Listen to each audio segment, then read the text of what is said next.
Simbora, moçada, bom dia, boa tarde, boa madrugada, vocês que estão nos acompanhando aqui no Rumo à Aprovação.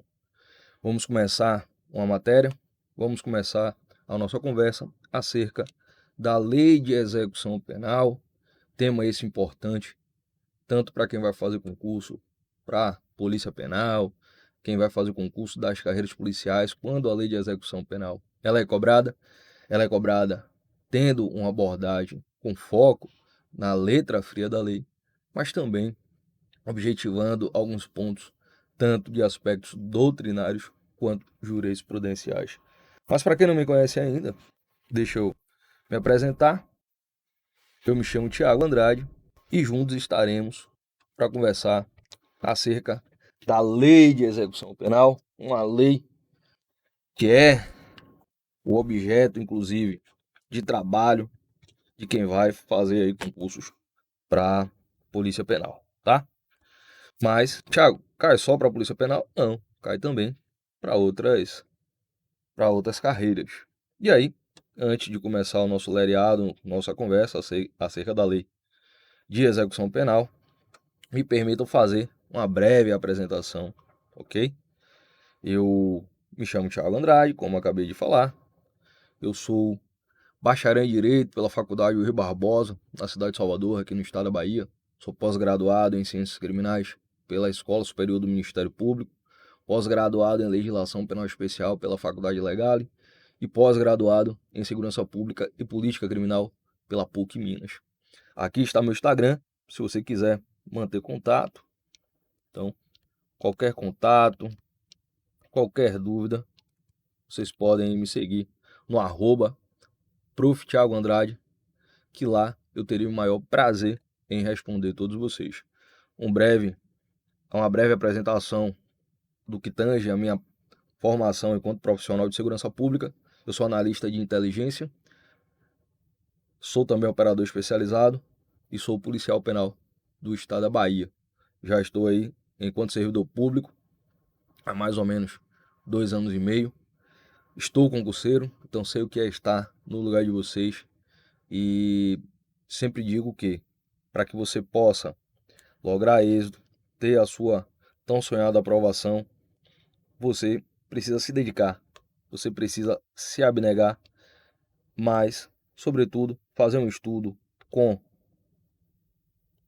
responsabilidade, um estudo sustentável, dividindo o seu tempo de lazer também, um tempo de descanso, para que você possa lograr êxito nas etapas do certame, tá certo?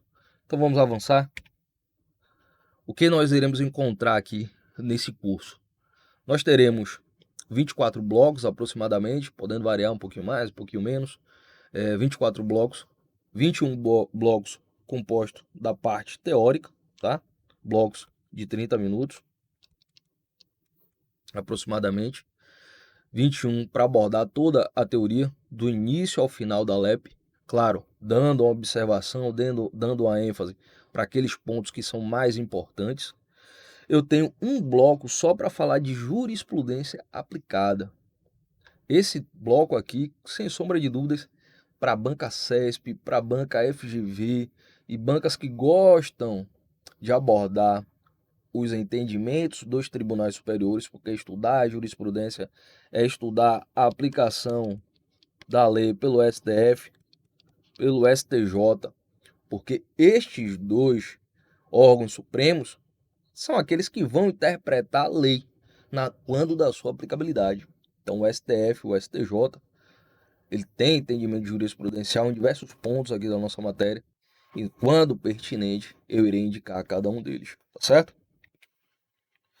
E o que mais? Nós teremos 2 blocos de resolução de questões. Esses 2 blocos nós iremos abordar ali alternativa por alternativa, indicando o que está errado, indicando o que está errado. E, sem sombra de dúvidas, esses 2 blocos vão servir para sedimentar o conhecimento adquirido ao longo dessas aproximadamente 11, 12 horas de estudo acerca da LEP, tá certo? Então te convido para uma imersão aqui na Lei de Execução Penal e vamos começar, tá? Tiago, como que eu estudo a Lei de Execução Penal? como que eu vou trazer conhecimento seguro para prestar o concurso e, claro, acertar as questões. Já lhe adianto, para que eu possa sair vitorioso, eu tenho que estudar, sobretudo, a lei. Fazer a leitura da lei de execução penal. Se você está assistindo essa aula, eu vou pedir que você pause essa aula. Se você tem um vade-mecum, se você tem um material impresso com a lei, faça o estudo dessa aula com a lei ao lado. Por que essa observação é importante? Porque eu irei explicar os institutos, alguns artigos eu vou trazer aqui no slide, vou colocar na lousa, outros tópicos eu irei escrever. Essa aula, ela tem que ser o mais didática possível. Então eu não vou ficar aqui lendo os artigos, porque fazer a leitura do artigo, isso aí vocês poderão fazer. Então por isso que eu convido vocês a fazer a leitura dos artigos, que você assista às aulas com a legislação aberta, porque essa é uma aula gravada. Quando eu citar um artigo, que eu não transcrevê-lo na lousa, você pausa, dá uma lida no artigo, faz uma remissão, sublinha, circula aquelas palavras importantes. Para além da lei seca, o estudo da jurisprudência. E aí nós teremos um bloco, né, de jurisprudência aplicada. Disponibilizarei também um material e a resolução de questões. Eu sempre indico o que concursos, né, que é a plataforma mais atualizada de questões. Então, o que concursos é algo que me acompanha desde 2012, quando eu prestei o meu primeiro concurso, desde 2012. E aí, nós tivemos aí, nessa caminhada, PMBA, nós tivemos a Polícia Penal, quando em 2014 nós tínhamos ali o cargo de agente penitenciário, né, o concurso para a SEAP, recentemente aprovado na primeira etapa de delegado de polícia. Então a gente, ao longo desses 12 anos de estudo, tem feito essa tríade, pelo menos em direito, né, feito essa tríade: lei seca, jurisprudência e questões. E isso vem corroborando para as minhas aprovações. Então, o que tem dado certo comigo, eu aplico também para vocês. Sigam esse caminho, que sem sombra de dúvidas, vocês serão vitoriosos. Mas vamos trabalhar. Primeiro bloco, eu quero trazer noções introdutórias acerca da lei de execução penal. E aí eu tenho o conceito, a sua natureza jurídica, que nós iremos conversar a partir de agora. O artigo 1º, ele diz que a execução penal tem por objetivo efetivar as disposições da sentença ou da decisão criminal e proporcionar condições para a harmônica integração social do condenado e do internado. Então, Thiago, quais são os dois pontos, quais são os dois objetivos primordiais da lei de execução penal? Primeiro, efetivar as disposições da sentença e proporcionar condições para a harmônica integração social do condenado. Efetivar as disposições da sentença ou decisão criminal. Por que sentença ou decisão criminal? Primeiro, fazer uma linha do tempo.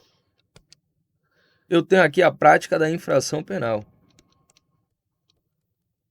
A partir da prática da infração penal, nós teremos um inquérito policial sendo deflagrado, nós teremos posteriormente a deflagração de uma ação penal e, após todo o trâmite da marcha processual, nós teremos, digamos que inicialmente, o auto de prisão em flagrante. O APF serve como peça de instauração do inquérito. Nós temos a denúncia. Da denúncia, nós temos o recebimento, iniciamos e deflagramos a ação penal. E nós temos todo o curso aqui do processo. Ao final do processo, nós teremos uma sentença penal condenatória, ou uma sentença penal absolutória. E essa sentença penal condenatória é que vai trazer ali a pena que aquela pessoa irá sofrer, a sua pena corpórea, seja uma pena privativa de liberdade, seja uma pena restritiva de direitos.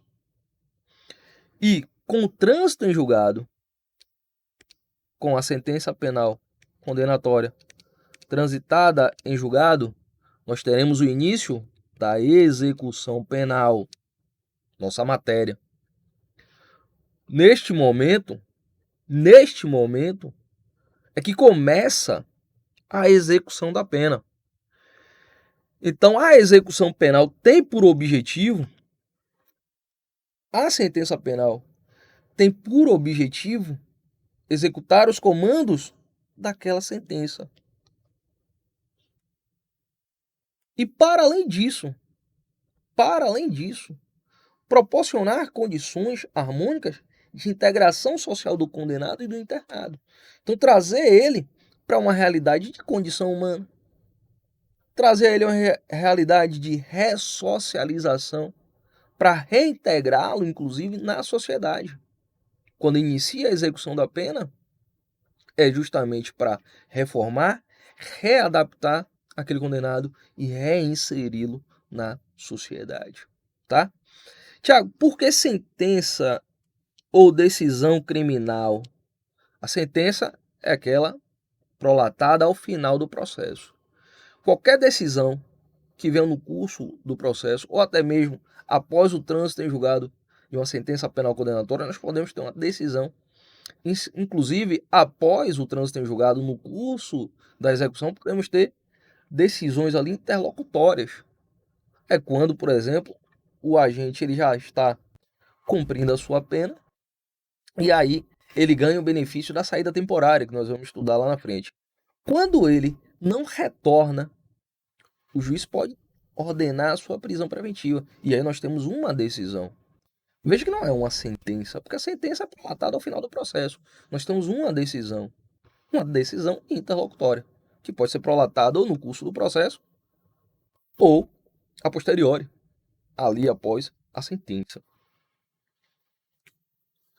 Tiago, qual o título que é objeto da execução da pena?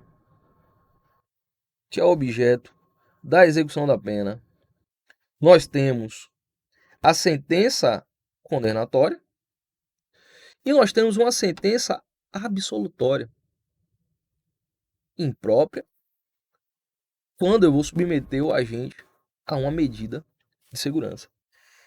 Então, qual é o objeto? Qual é o título executivo?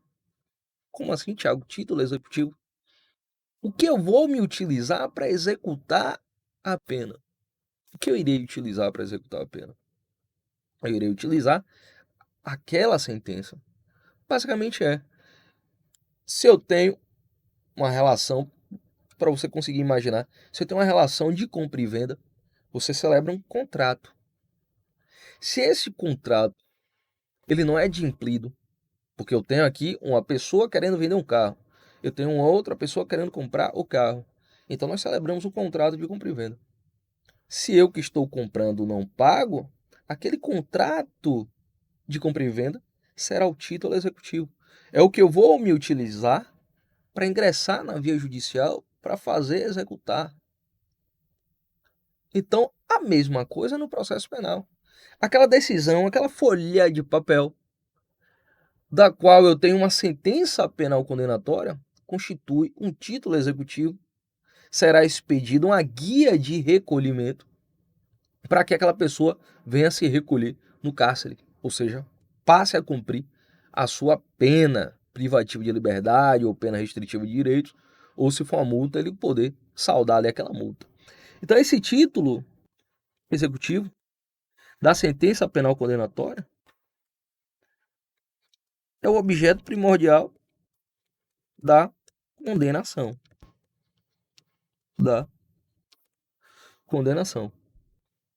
E a sentença penal imprópria, a sentença penal absolutória imprópria, quando eu submeto alguém a uma medida de segurança, é aquele que estará internado.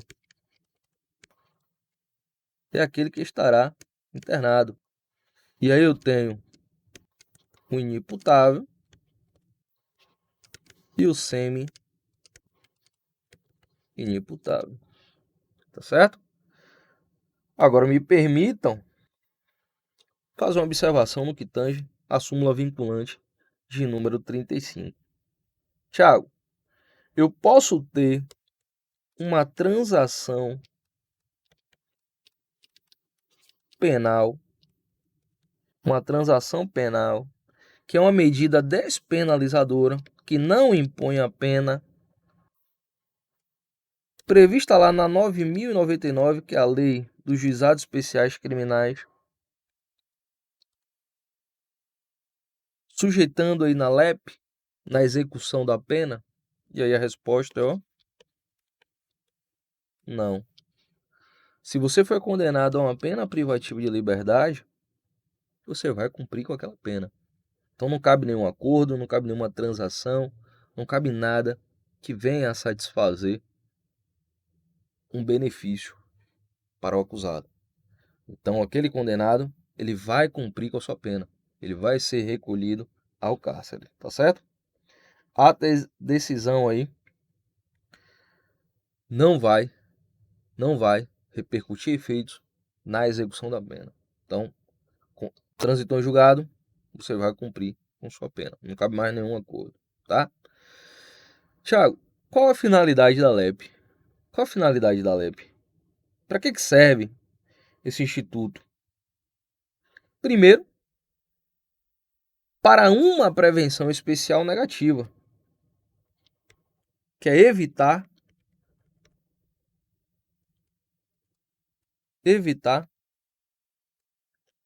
a reincidência. Tiago, não suba a ladeira não, que eu tenho um toque, por favor. Eu também tenho, tá? Então por isso que eu vou pagar aqui para melhorar.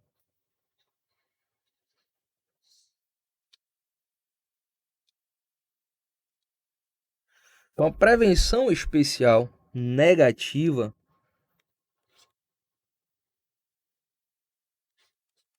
evitar a reincidência. Ou seja, para que eu não tenha reiteração da conduta delitiva. Se você praticou o crime A,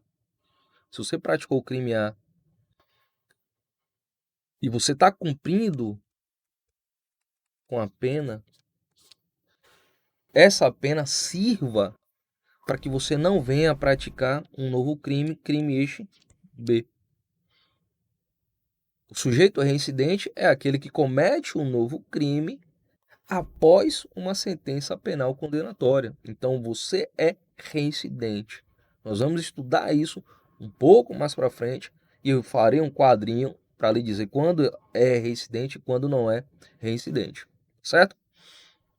E a prevenção especial positiva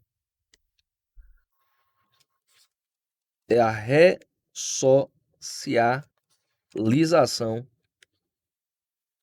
do preso, a ressocialização do condenado, a ressocialização do preso provisório.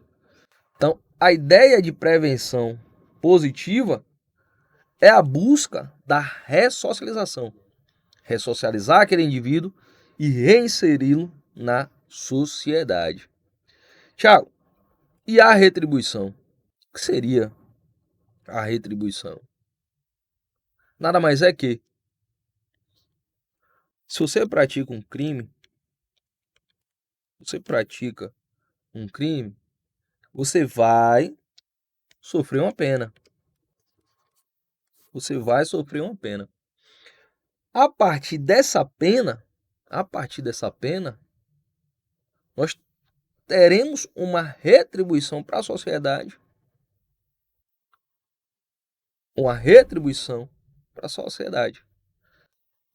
Que aquele transgressor da norma venha a cumprir com a pena.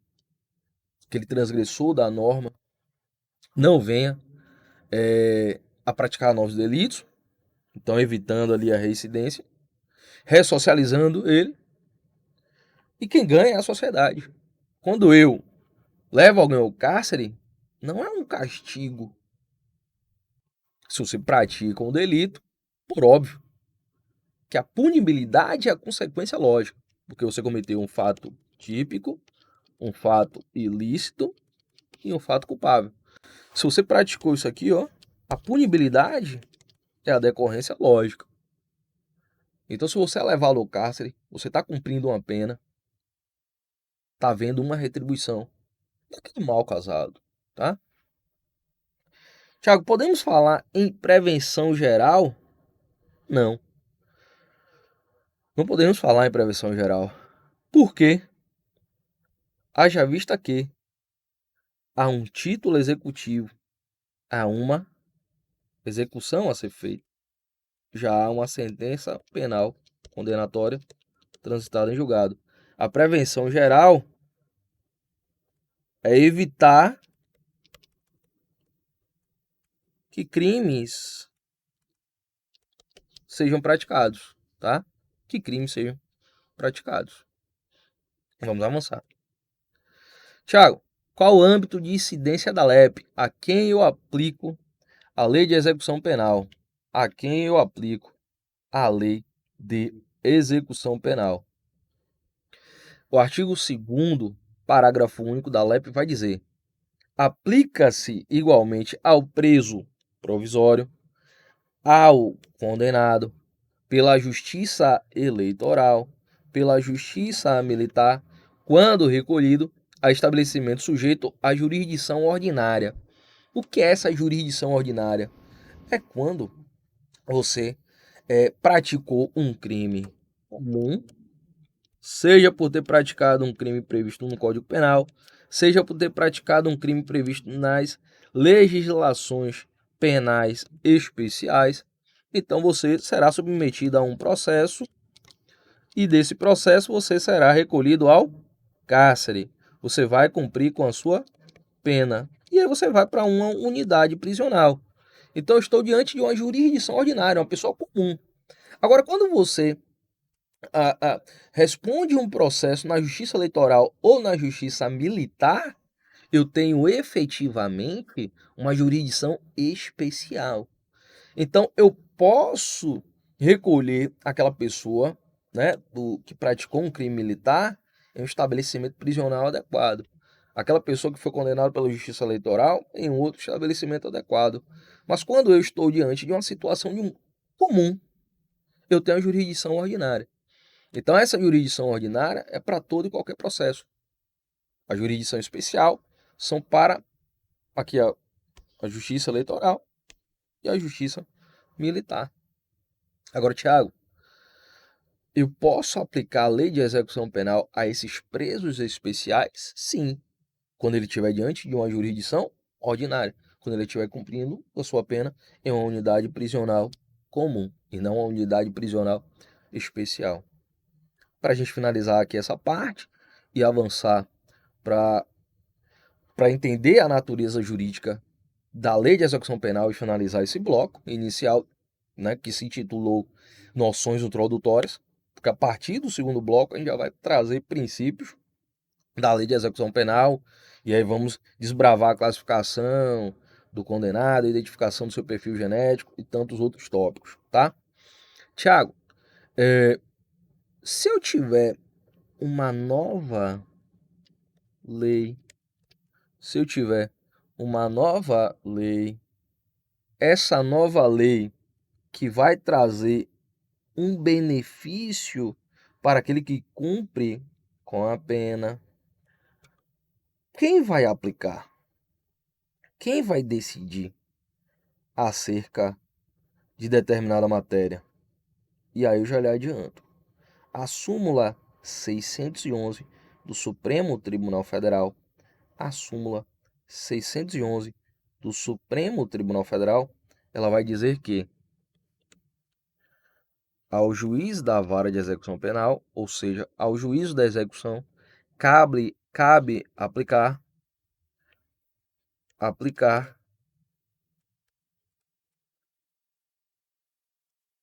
as leis, os institutos benéficos quando da execução da pena. Então entra em vigor uma nova lei, uma lei A, que traz um benefício ao acusado. Quem vai aplicar? Se ele já cumpria com a execução penal, ele já estava submetido à LEP, a Lei de Execução Penal. Então ele está respondendo o processo. Se ele responde o processo, o juiz criminal, aquele que está julgando a causa. Agora, se ele já cumpria efetivamente a pena, aí compete ao juiz da vara de execuções penais. Então, o juiz da VEP, o juiz da vara de execução penal, é a quem cabe, é a quem compete aplicar a lei mais benéfica. Qualquer decisão que é prolatada, qualquer sentença, qualquer coisa que é prolatada no curso da execução penal, será pelo juiz da vara de execução penal. Volto aqui. Tiago, qual a natureza jurídica? Qual a natureza jurídica da LEP? Qual a natureza jurídica da execução penal? O professor Frederico Marx, né? O professor Frederico Marx, ele vai dizer: o juiz da execução desenvolve atividades jurisdicionais e administrativas. O professor Décio Rodrigues, ele vai dizer: a execução criminal em caráter de processo judicial, inclusive permeado pelas garantias constitucionais. Durante muito tempo, se discutiu se a execução da pena ela tinha caráter administrativo apenas, ou depois um caráter administrativo e judicial, ou seria um caráter puramente judicial ou administrativo e judicial. Então tem diversas discussões.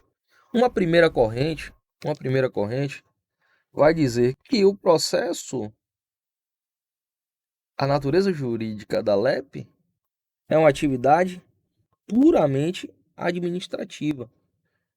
Porque quando eu tenho a execução da pena, eu não tenho mais um processo, eu só tenho, a bem da verdade, ali que acompanhar a execução da pena, acompanhar se tudo está sendo cumprido. Isso seria um procedimento administrativo. Só que eu lhe pergunto, se é um procedimento administrativo, então o juiz não teria a obrigatoriedade e nem a competência para decidir nada judicialmente que tocasse a execução da pena. Só que isso não se satisfaz, isso não se mostra como algo palpável. Tiago, venceu-se essa teoria, tá? A segunda corrente vai dizer não. A execução da pena,